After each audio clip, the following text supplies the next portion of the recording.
What is going on, guys? In today's video I will show you the new best class tier list in Dark and Darker after the new wipe. So this game in general has bunch of fun and overpowered classes to play, and we have a very unique variety to choose from. But the big question is, which classes are actually good for you and the specific activities that you want to do. So I've done a bunch of testing and here are the best classes that you should try out. Let's go to the first S tier class, which is the Bard. A Bard uses music to confuse or entertain crowds of enemies, making them a strong support type of character that excels at distracting enemies. They also can heal their friends and give them temporarily buffs, making them an excellent addition to any team. However, their noisy profession makes them one of the least stealthy classes. But with their amazing buffs, they're even stronger to play by yourself. Bards are pretty tricky to master because of their core gameplay mechanics. This will require for you to plug the correct notes by timing the right mouse button presses. Although if you can overcome these challenges, then you might find yourself a highly effective alternative to other support-based classes. I found the Bard to be rather slow and inconvenient when it comes to changing instruments mid-fight or even playing them. Of course, such perks as the dancing feet and reinforced instrument will help a lot, but they are only decent healers and debuffers, as they can only deal melee damage. It would be best to use Bard alongside the Cleric, boosting its clarity stat, which would be much more useful in the group play. But with that said, as you can still do damage while being a support, and the smallest impact for your gameplay comes from the gear that you're wearing, so this is a very powerful class to play for every single content. Bard's pros are that he has very good crowd control, he has very powerful buffs, he has the highest potential luck stat, and lastly he's a very good swordsman. And for cons, he has low damage bonus. He's very loud, so enemies will be able to hear you much easier, thus having a higher risk to get third-partied. And finally, you will be substantially weaker if you don't utilize your OP buffs. Next up we have the Fighter, which I will place right in the S tier. If you like to fight with your fists, but don't want your stealth to be affected as much as it would be with the Barbarian, then the Fighter class is for you. He is the only class with two starter items, which is a sword and a shield. Not quite as strong damage-wise as the Barbarian, and with lower health, but the Fighter has better agility, so they're more balanced and stronger overall. Which specific Fighter perks and skills you equip will also reflect this balance, as it covers a wide range of playstyles, whether increasing your movement speed, reducing damage taken, or recovering your HP slowly. You can mold the Fighter around your strengths and weaknesses. He's got access to a vast selection of both weapons and armor, which allows you to achieve balance and flexibility. Its dual wielding perk allows you to equip a weapon in each hand, thus increasing his damage output. Alternatively, you can wield a shield for increased defense. Fighter is also one of the few classes who has the ability to heal itself, but this class can be effective only against melee enemies. Overall, the Fighter is a jack of all trades. He's well versed with a multitude of weapons and armaments, so he can hold his own against any class. So then for the pros, he can equip almost every single armor and weapon, and if you use the weapon mastery perk, then you can literally equip every single weapon in the game. Then he has as well-rounded attributes, but on the other hand, for cons, he's very gear dependent, he cannot cast any spells, and finally he doesn't have great blocking and parrying, which is a big part of their kit. Blocking is difficult to pull off consistently due to the directional blocking system in the game, so it will take quite some time to get used to. Now let's move over to the A tier, and for the first class we have the Barbarian. Of all the Dark and Darker classes, the Barbarian is the toughest guy on the block. They're beefy melee experts who aren't afraid to get up close and personal. While the Barbarian is competent with many weapon types, I recommend using a battle axe as their primary weapon. Barbarians are slow, and there's no real way to improve their base speed. However, there are ways to buff the rest of the Barbarian key stats, focusing on strength, health recovery, and the impact power of your axe strikes. The Barbarian has the most strength and health of all the other classes in Dark and Darker, but that's not all he's got. The Barbarian's two best perks are the Iron Will, which protects it from the magic damage, and Smash perk, which allows him to break doors. His best skill is Warcry, which increases his own HP as well of his allies. But other than that, Barbarian is a slow class with no ability to cast spells and no significant buffs. This class will only survive in a well-built team or only in the hand of a hardcore solo player. Overall, his pros are that he has the highest HP in the game, then as well he gets extra damage bonus when wielding a two-handed weapon. He is also good against magic with the innate magic resistance and fast magical interaction speed. And lastly, he has strong buffs and debuff skills. But then for cons, he has very slow base movement, slow attack and interaction speed, and finally, he is the least ranged friendly class in the game. So then for the next A tier class we have the Ranger. He is among the most popular Dark and Darker classes, allowing you to shoot down dangerous enemies at a distance. Their starting weapon is the recurve bow, which is one of the best starting weapons available. They also begin the game with a campfire kit that allows you and the rest of your party to rest and recover. That is, if you can find a secluded enough place to do it safely. Generally, the Ranger's perks and skills rely on using the ranged weapons and attacks. For example, you can fire 5 arrows simultaneously in a spread pattern with the multi-shot skill, or perhaps speed up your next projectile when attacking with a long-ranged weapon. If your party has a Cleric, then the Ranger is a fantastic companion class that can spot danger from afar and replenish their allies' healing spells. This class is amazing for solo and group content, as ranged damage allows you to deal with enemies at a distance, and thus protecting you from receiving damage, of course unless you get overwhelmed. This is where Ranger becomes very valuable, especially since he can shoot through holes in doors. The Ranger's best perk is tracking, which allows you to detect enemies' footsteps, and its best skill is the multi-shot, which allows you to shoot 5 targets at once. Rangers can also heal themselves by foraging food or by setting up a campfire. Overall for pros, we have that he is relatively quick with the bow. As I've mentioned, he can track enemy footsteps and set up traps. He also has the ability to quickly start campfire, and if you use the field duration skill, then you will receive high burst healing. But then for cons, he has very few of them, which is that he cannot equip most melee weapons, and he has very low damage if you do choose to wield that melee weapon. And finally, you never want to be close to your enemies, so you will have to always constantly run and shoot.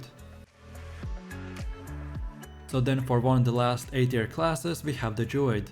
Druids in Dark and Darker are more combat focused alternative to the Cleric class, with the ability to shapeshift into various forms. This transformation will give you great combat potential, and the ability to cast spells to heal yourself and allies. They also offer the ability to zone enemies using the Chant, Entangling Vines and the Thorn Barrier spells. They have high mobility and also are great at running into and running from combat. Overall, Druid's weapon of choice are the Staff and Spear. And for pros, they have that, they're able to shapeshift into various animal forms. You can as well utilize nature spells for healing. They're excellent at using spacing and zoning tools, as well as having the highest mobility in the game. And finally, you have a very powerful escape perk called the Dream Walk. So when you take damage while in the human form, you gain 5 magical power for 3 seconds and become spiritual. This will allow you to pace through targets and become invulnerable, so you can't take any damage. But of course, at the same time, you won't be able to attack and use skills either. And then for cons, we have very limited equipment choices, but at the same time very dependent on that gear. And then for the last and final A tier class we have the Rogue. This is the most agile class in the game, but what they lack in health and strength, they more than make up for it in movement speed and agility. Their quick attacks can dish out some serious damage if you know what you are doing. Rogue has also limited access to ranged combat, as they will start with 3 throwable knives. Of course, a Rogue specializes in stealth, which allows for some excellent perks and skills, including the ability to steal items from enemies, or pick locks without requiring a lockpick. They're perhaps a bit harder to use in combat than any other class, but being able to hide from your targets can make PvP fights a little bit more unpredictable. If you are perhaps tired of slow, clumsy characters, then the Rogue should be your #1 choice. The best perk for Rogue is the Poisoned Weapon, which allows you to detect and disarm traps. Rogue's best skill is the Hide, which basically makes him invisible. Overall, he's a great class, although you might find that damage is a bit lacking and he has no access to spells. So for pros, we have that he has very high attack and movement speed. He can quickly interact with objects, while also picking locks and detecting traps. And on top of everything, he also moves very silently, by using the creep perk. But then for cons, he has very low health. He has significantly lower damage bonus and lower magic resistance. And finally, he has very limited ranged weapons to choose from. So now let's take a look at the B tier. And the first class that deserves to be in here is the Wizard. This is a damage dealing magic user, who uses spells for attacking enemies. Although, you always have the option for blunt force, to smash your enemies with your magical staff. However, a wizard's magic is their most potent offense, meaning that one of your skill slots must include the spell memory skill, to set more spells at once. While there are certain perks and skills you should always equip, you have at least one perk slot available to choose from, that is up to a personal preference. If you specialize in fire magic, then there's a perk to help with fire lasting longer. If you want to use arcane magic specifically, then there's a perk to buff the damage as well. Whichever one you choose, you will be a force to be reckoned with, although a wizard's defense is as fragile as a tissue paper. Casting spells is a great alternative to dealing ranged physical damage, although there are few drawbacks to this class in comparison to a ranger or a cleric.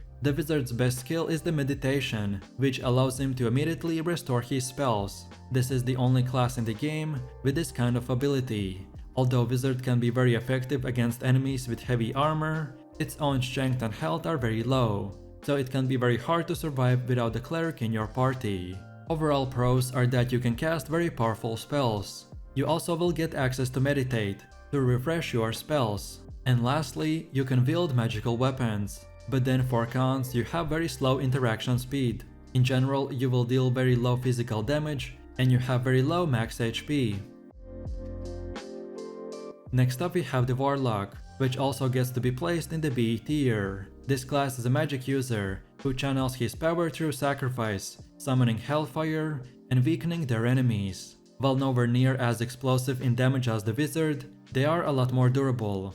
Unlike wizards, a Warlock can use swords and other single target melee weapons with ease. He is the only other offensive magic user outside of the Wizard. His ability to temporarily escape reality to get some distance is vital to their survival. The Warlock has a very strong Hellfire spell, which functions as a powerful AoE attack, but it's really only effective mostly in PvE. The rest of his spells and perks are underwhelming, although surprisingly enough, he has a healing perk called Torture Mastery, which functions similarly to a lifesteal, but in this case it's based on a damage from the Curse of Pain. Overall, this class is very good because people can do Cave Trolls at level 1, and if you headshot someone with a Staff and Blow of Corruption skill, then you're still gonna do really nice damage.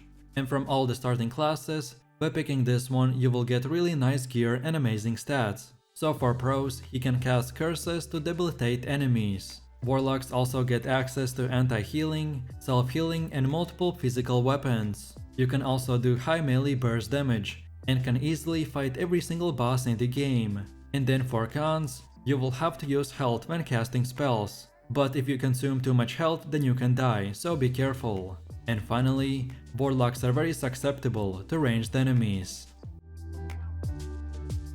And then for the last and final class we have the Cleric, which we will place right in the C tier. Cleric is the main healing class, requiring those who take on the role to monitor how their teammates are doing, and if they need medical assistance. The Cleric also wears many other hats, as they can heal and revive teammates, and can also deal tons of damage to the undead enemies with the right perks. So by playing the support role, you still get to use your main utility, you can deal significant damage, and lastly your gear is least impactful. You will need to equip a spell memory skill in one of your slots to cast your healing, reviving or buffing incantations. But this is just a small sacrifice to get the very best out of the Cleric.